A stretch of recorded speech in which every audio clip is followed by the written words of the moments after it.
मेरी किस्मत ही ख़राब है। 90% लोग जब भी उनका काम बिगड़ता है तब यही बोलते हैं कि मेरी किस्मत ही ख़राब है, मेरा बैड लक चल रहा है। कोई भी इंसान अपने लक की वजह से ब्रोक नहीं है, वो ब्रोक है क्योंकि वो ब्रोक रहना चाहता था।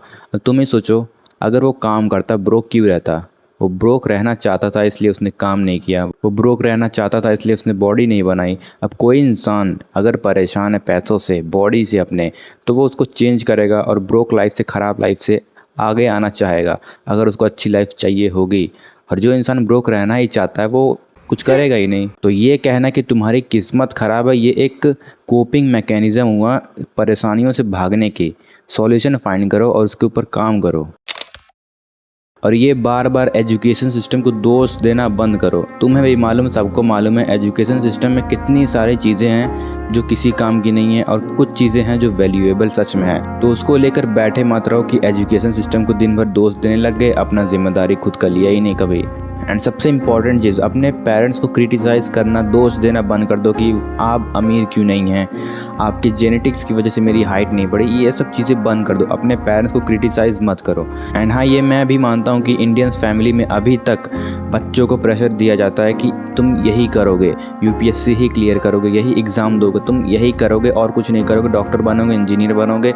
बच्चों को अभी भी most of the Indian families में अभी भी उनके करियर को खुद से डिसाइड करने नहीं दिया जाता। एंड बात रही तुम्हारे खुद के करियर के, खुद के रिस्क की, तो तुम बताओ, अगर तुम कोई भी एग्ज़ाम नहीं दोगे, पढ़ाई नहीं करोगे, उसके अलावा क्या करोगे? पहले ये तो फाइंड आउट करो, फिर उसके बाद पैसे कमाना। एंड बात रही रिस्क की, तुम रिस्क तभी लोगे ना जब तुम्हारे पास अलग से पर्पस होगा, तुम अलग से कुछ करना चाहोगे। जब तुम्हारे पास ये इच्छा ही नहीं होगी, तुम कुछ करना चाहते हो अलग से, तो क्या ही पढ़ाई को दोष देके, एजुकेशन सिस्टम को दोष देके क्या फ़ायदा? मैंने जितना अपने पेरेंट्स को देखा है, मुझे पर्सनली ऐसा फील होता है कि हमारे पेरेंट्स इसलिए हमें बोलते हैं कि तुम यही करो, एक छोटी सी जॉब पालो और ज़िंदगी अच्छे से बिताओ। इसलिए बोलते हैं कि ताकि हम सेफ़ रहें, मतलब ज़्यादा स्ट्रगल ना करें, एक जॉब मिल जाए, अच्छे से लाइफ कटे, ज़िंदगी गुजर जाए। हम लोगों की जनरेशन, हमें बेसिकली बहुत सारा पैसा चाहिए, ऐसा सबका माइंडसेट बन गया कि बहुत सारा पैसा होगा तभी हम खुश रहेंगे। जो आजकल के गाने भी आ रहे हैं उन्हीं में देख लो, चारों तरफ गाड़ियाँ, चारों तरफ मैंशंस, चारों तरफ लड़कियाँ, यही सब फ्लेक्स किया जाता है, जिसकी वजह से उनका माइंडसेट यही बन जाता है जिसके पास ये सारी चीज़ें नहीं होंगी वो तो बेकार है। एंड बहुत सारे ऐसे भी मिलीनियर बिलीनियर हैं जो सिंपल ही रहते हैं। अरिजीत सिंह का एग्जांपल ले लो, भले ही मुझे नहीं मालूम वो मल्टी मिलीनियर हैं या बिलीनियर हैं, बट फिर भी इतने अमीर इंसान होने के बाद भी इतना सिंपल लाइफस्टाइल है उनका। ये बोलना कि पैसों की वजह से खुशी मिलती है, ये बेवकूफ़ी होगी।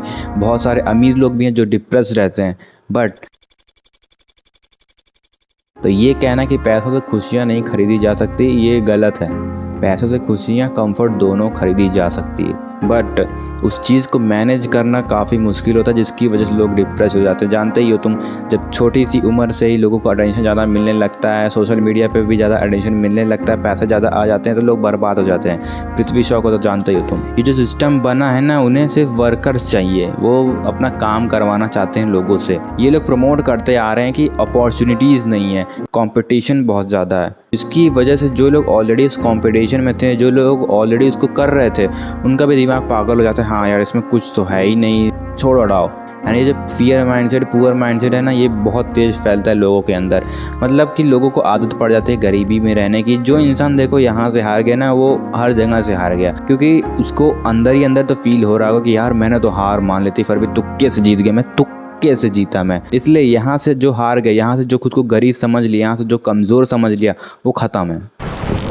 मान लो कि एक बहुत ज़्यादा अमीर इंसान है और उसको ना हमेशा एक फियर लगा रहता है कि उसका पैसा ख़त्म हो जाएगा, क्या वो जी पाएगा? अंतर क्या रहेगा उसके माइंडसेट में और हमारे जैसे लोगों के माइंडसेट में? क्या डिफरेंस रह जाएगा कि हम इस वजह से गरीब रह गए, वो इस वजह से अमीर है?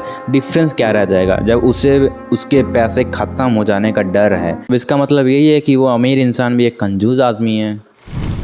तुमने ऑलरेडी ये लाइन तो सुनी होगी कि nobody is coming to save you. भाई फाइनेंशियली भी तुम्हें कोई बचाने नहीं आ रहा। एंड अगर भाई तुम कुछ नहीं कर रहे तो लाइफ विल कंट्रोल यू, अभी भी और फ्यूचर में भी। कैसे? तू गरीब है, जा भीख मांग। तू गरीब है, जा मजदूरी कर। तू गरीब है, जा मर जा, कोई फ़र्क नहीं पड़ता किसी को भी। समझ रहे हो?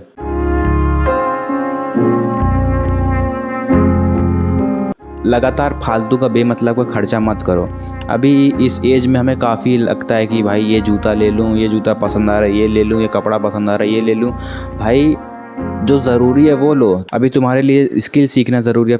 एक्सपेंस करने से पहले रिटर्न ऑन इन्वेस्टमेंट देखो, ROI, मतलब कि तुम एक्सपेंस कर रहे हो 10 रुपये यहाँ लगा रहे हो तो रिटर्न में तुम्हें क्या मिलेगा। अगर अच्छी चीज़ मिल रही है तो इन्वेस्ट करो, तो खर्चा करो। फ़ोन साइड फेंक के सोचो तुम कर क्या रहे हो, अभी तुम कहाँ हो और तुम्हें कहाँ पहुँचना है।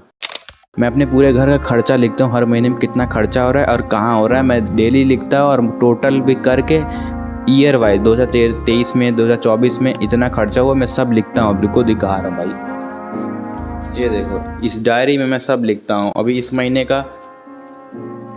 महीने का इतना हुआ है, अभी एक दिन बाकी इस महीने को ख़त्म होने में, मार्च में, इसलिए अभी टोटल नहीं करा इसका। 2025 में 1,40,000 इस पूरे घर का खर्चा था।